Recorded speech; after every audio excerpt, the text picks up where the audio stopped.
Hello everyone. My vision of educational innovation and technology as a prospective school administrator is of course anchored to the vision of Department of Education.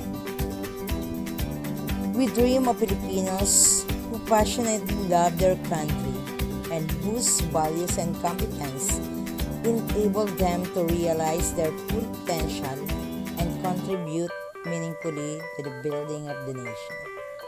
As a learner-centered public institution, the Department of Education continuously improves itself to better serve its stakeholders. Therefore, in order to serve our stakeholders, most especially our beloved students, we ensure their safety and of course their quality of education. Change is always there. No one can predict what will happen today, tomorrow, and in the future. That is why I myself have to adjust myself to the changes nowadays in our educational system for the betterment of the education of my students. My perspective in our educational system today is somewhat challenging than what we had before the pandemic arises. We are living amidst pandemic, what is potentially one of the greatest threats in our lifetime to global education, a gigantic educational crisis. Therefore, we have to think of different innovation so that our educational system will continue and no one will be left behind despite of what we are facing today. There are different innovative solutions to this problem. I know e-learning, modular, and online learning is not enough for our students to learn because there are changes or challenges along the way of the implementation, and one of these is the poor connectivity. Some students can afford to have their own gadget to use for their studies. We have the radio and TV are also very powerful tools. The advantage we have today is that through social networks, WhatsApps or SMS, ministries of education can communicate effectively with parents and teachers and provide guidelines, instructions, and structure to the learning process using content delivered by radio or TV. Remote learning is not only about online learning but about mixed media learning with the objective of reaching as many students as possible today. Modern education teaches about the skills required today, that is the skills of science and technology, science of medical science, etc.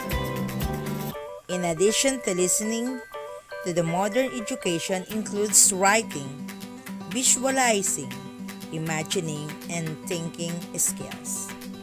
An innovative classroom includes teaching strategies that are always evolving and are different from day to day. My plans and goals in the next 5 years on how I will transform our classroom to be a smart school in the context of pandemic are the following. First, to provide an environment of equality and gender-sensitive and child-friendly school so that the students will feel safe and free. Next, I want to have our own database or the LMS for easy access of the students about their activity. Another, excellent or fast connection so that everybody can enjoy browsing and searching their assignments and activities. Another one, computer sets and TV sets in each classroom.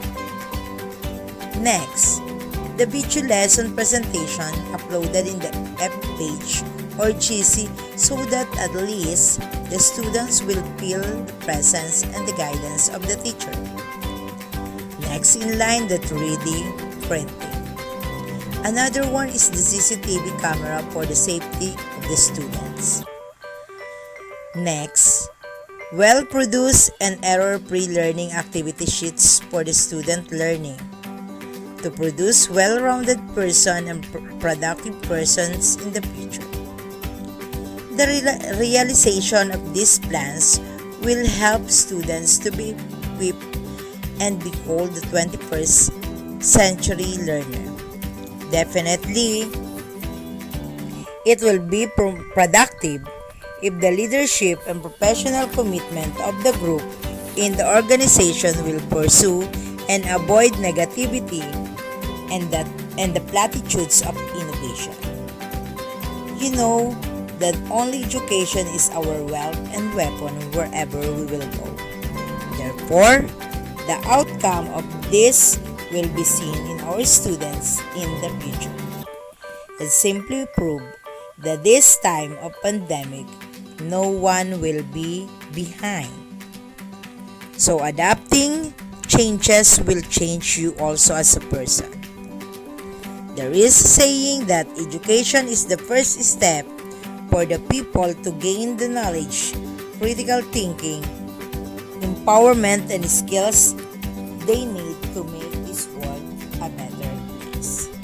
Thank you very much. This is Annalyn C. Laresa, your presenter of quiz number 8. We will make and build a legacy in the educational system.